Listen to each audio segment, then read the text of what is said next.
کیونکہ یہ ذکر مصطفیٰ کی وجہ سے ہمیں ذکر خدا کرنا بھی نصیب ہو جاتا ہے۔ قرآن مجید کی تلاوت ہوئی، نبی کریم رؤوف الرحیم صلی اللہ علیہ وآلہ وسلم نے امت کو جو کچھ دیا، صحابہ کو دیا، میں آپ کو اس کی مثالیں عرض کروں، لیکن قرآن کا اصول کیا ہے؟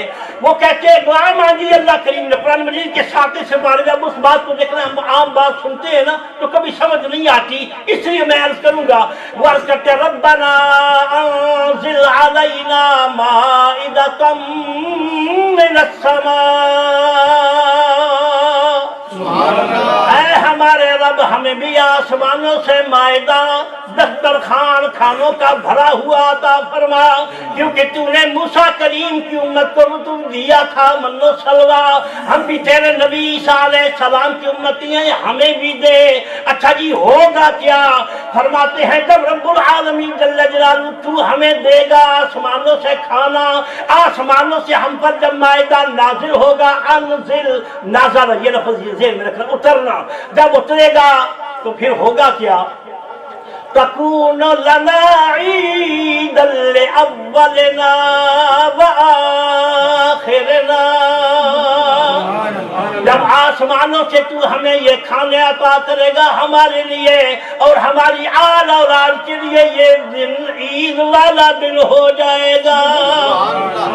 تکون لنا عیدا، کیوں عید دی؟ قرآن نے اصول ہمیں کیا دیا ہے؟ عید کیوں؟ جب اللہ کی طرف سے آسمانوں سے کوئی نعمت ملے تو وہ دن عید کا دن ہوتا ہے۔ رمضان المبارک کا مہینہ گزرتا ہے، ہماری عید آتی ہے، کیوں دی؟ ہم اس میں عید کیوں مناتے ہیں؟ اللہ کے عالم کے محبوب فرماتے ہیں اس کے آنے سے پہلے جو رات آتی ہے اللہ کریم میں مجھ محمد کی ساری امت کے سارے گناہوں کو بخش دے۔ جب امتی بخشے گئے صبح وہ عید منا رہے ہیں، اللہ نے آسمانوں سے بخش دی، عید منا رہے ہیں۔ عید الاضحیٰ قربانی کا دن ہے۔ حضور ارشاد فرماتے ہیں صلی اللہ علیہ وآلہ وسلم کہ یہ جو ان الاضحیہ کا سنت ابیکم ابراہیم، یہ جو قربانیاں ہیں، یہ جو تم عید الاضحیٰ والے دن کرتے ہو، یہ قربانیاں دراصل ابراہیم علیہ السلام کی جو تمہارے باپ ہیں ان کی سنت ہے۔ اب علماء نے فرمایا بات یہ ہے عید کس چیز کی؟ فرماتے عید اس چیز کی ہے اللہ کریم نے سنت ابراہیم کو رکھا یہ تھا کہ وہ اپنے بیٹے کے گلے پر چھری چلا رہے ہیں۔ اللہ نے فرمایا سنت ہوگی ابراہیم کی، لیکن میرے محبوب کے امتیوں تم جانور ذبح کرو گے، میں یوں کہوں گا کہ میرے محبوب کے غلام نے بیٹے ذبح کر دیے، اس لیے خوشی منائی جا رہی ہے۔ علماء نے اس کی بڑی وضاحتیں، بڑی مثالیں دی ہیں۔ تو اب ہر عید مسلمان کی جو ہے وہ کس لیے ہے کہ آسمانوں سے اس پر کوئی انعام نازل ہوا ہے، تو جن پر کوئی نازل نہیں ہوا وہ کیوں عید منائیں؟ اللہ کریم ارشاد فرما رہا ہے، جہاں وہ آیت کریمہ جو میں نے آپ کے سامنے تلاوت کی ہے، وَاتَّبَعُوا النُّورَ الَّذِي أُنزِلَ مَعَهُ أُولَئِكَ هُمُ الْمُفْلِحُونَ، کامیاب ہو گئے وہ جنہوں نے اتباع کی، پیروی کی اس نور کی جو اس کے ساتھ نازل ہوا، انزل نازل ہوا، النور نور، الذی معہ جو اس کے ساتھ نازل ہوا۔ اب قرآن تو نازل ہوا، ہم سارے کہتے ہیں قرآن نازل ہوا، قرآن نازل ہوا، لیکن کبھی کسی نے یہ نہیں سوچا قرآن جب نازل ہوا تو اس کے ساتھ نازل ہوا جو پہلے نازل ہوا تھا۔ الذی، اب قرآن دیکھیں نا، واتبعوا النور الذی انزل معہ، اس مصطفیٰ کے ساتھ جو نور نازل ہوا، جو جس نے اس کی پیروی کی وہ کامیاب ہوا۔ اللہ کے قرآن نے ہمیں بتایا لوگوں صرف قرآن ہی نازل نہیں ہوا، آمنہ کا لال بھی آسمانوں سے نازل ہوا۔ حضور پہلے کہاں تھے؟ نبی کریم علیہ السلام نے ارشاد فرماتے ہیں، مسلم عبد اللہ کی وہ حدیث ہے حضرت جابر رضی اللہ تعالیٰ عنہ کی، کہ میں آسمانوں پر اللہ کی بارگاہ میں اللہ کا نور تھا اور اللہ کی بارگاہ میں سجدہ ریز ہوا کرتا تھا، میں تھا اللہ کی بارگاہ میں نور۔ اب نبی کریم علیہ السلام علی جا زمین پر تشریف لائے، نازل ہوئے اور واتبعوا النور الذی انزل معہ۔ یہاں اجازت ہو تو ایک بات میں اور عرض کر دوں، حضور کے ساتھ قرآن نازل ہوا۔ اچھا جی، جب حضور نازل ہوئے زمین پر کب نازل ہوئے حضور؟ حضرت آدم علیہ السلام کا جسم اللہ کریم جل جلالہ نے بنایا، اس کے بعد تمام اولاد آدم علیہ السلام کی اولاد کو اللہ نے آدم علیہ السلام کے جسم میں ڈالا۔ کہتے ہیں جی کہ میری ساری اولاد میری پشت میں ہے اور اس کی ساری اولاد بھی اس کی پشت میں ہے، اسی طرح ہم سارے کے سارے آدم علیہ السلام کی پشت میں تھے، اور نبی کریم علیہ السلام بھی آدم علیہ السلام کی پشت میں تھے، کیونکہ وہ حضور علیہ السلام بھی آدم علیہ السلام کی اولاد ہیں۔ اب عالیہ غور کیجئے، آدم علیہ السلام جو ہی پیدا ہوئے اللہ نے ان کی ساری اولاد کو آدم علیہ السلام کی جسم اطہر میں رکھ دیا۔ اچھا جی، جن کو رکھا تو سب سے پہلے کس کو رکھا تھا؟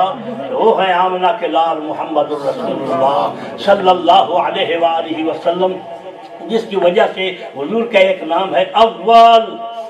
سارے انسان آدم علیہ السلام کی جسم میں آئے، مصطفیٰ کریم سب سے پہلے آئے، اب اس کے بعد ساری اولاد آدم علیہ السلام کی جسم میں آئی، حضور تشریف لائے۔ اب ذرا غور کیجئے گی، جس دن آدم علیہ السلام پیدا ہوئے حضور ان کے جسم اطہر میں آئے، آدم علیہ السلام کے اس آنے کے بعد پھر خلاق عالم نے ان کے اندر روح پھونکی، وہ انسان بن گئے۔ رب العالمین جل جلالہ نے جس دن آدم علیہ السلام کے جسم میں روح پھونکی تھی، اولاد ساری کی ساری جسم میں آنے کے بعد، اس دن کون سا تھا؟ کون سا دن تھا؟ جس دن آدم علیہ السلام پیدا ہوئے دن کون سا تھا؟ جمعہ۔ آدم علیہ السلام کس دن پیدا ہوئے؟ جمعے والے دن۔ اور حضور کیا ارشاد فرماتے ہیں؟ ان اللہ جعل الجمعۃ عیدا للمسلمین۔ میرے رب کا یہ کرم ہے، اس نے جمعے کو مسلمانوں کے لیے، میری امت کے لیے عید بنا دیا۔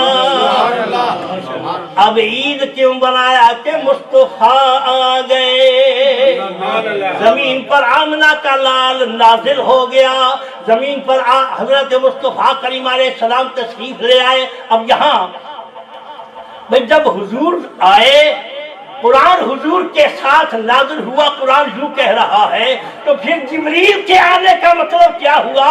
وہ قرآن لے کر کیوں نازل ہوا؟ آپ کے ذہنوں میں یقیناً یہ سوال ہو رہا ہوگا کہ جب قرآن حضور کے ساتھ اترا، حضور جب اترے تو قرآن ان کے ساتھ اتر آیا، پھر جبریل کیوں آتا تھا قرآن مجید و فرقان حمید لے کر؟ اب میں عرض کروں، قرآن اٹھا کر دیکھ لیجیے، جبریل آتے، قرآن کی آیت کی تلاوت کرتے، نبی کریم علیہ السلام بھی اس آیت کو تلاوت کرتے جب قرآن نازل ہوتا، جبریل نازل کرتے۔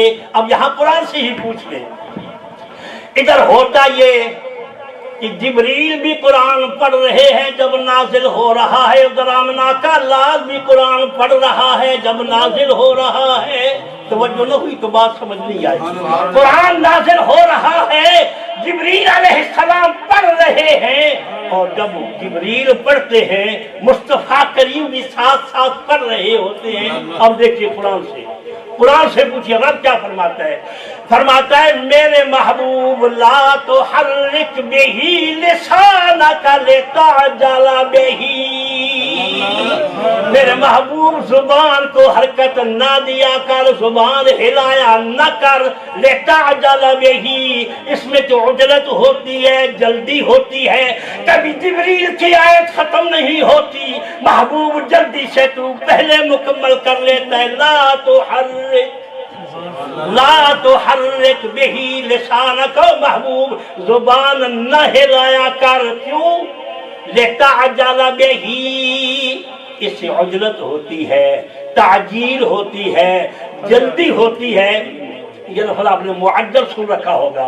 جب نکاح ہوتا ہے نا تو نکاح کے لیے جو حکمین ہے، جو جلدی دیتے ہیں نا اسی وقت فوراً اس کو کیا کہتے ہیں؟ معجل۔ اور جو تاخیر سے لیٹ بعد میں دیتے ہیں، بعد میں دے دیں گے، اس کو کہتے ہیں معجل، یعنی حمزہ کے ساتھ۔ مطلب یہ ہے کہ جلد بازی۔ اب دیکھیے اگر یہ قرآن مصطفیٰ کے ساتھ نازل نہ ہوا ہوتا تو جبریل سے حضور پہلے عجلت کیسے کر لیتے؟ اللہ کو کیوں فرمانا ہوتا محبوب لا تحرک بہ لسانک، سونے جی بنا ہلایا کر؟ یہ سادہ کم ہے کہ تیرے دل تے قرآن جمع کر دے۔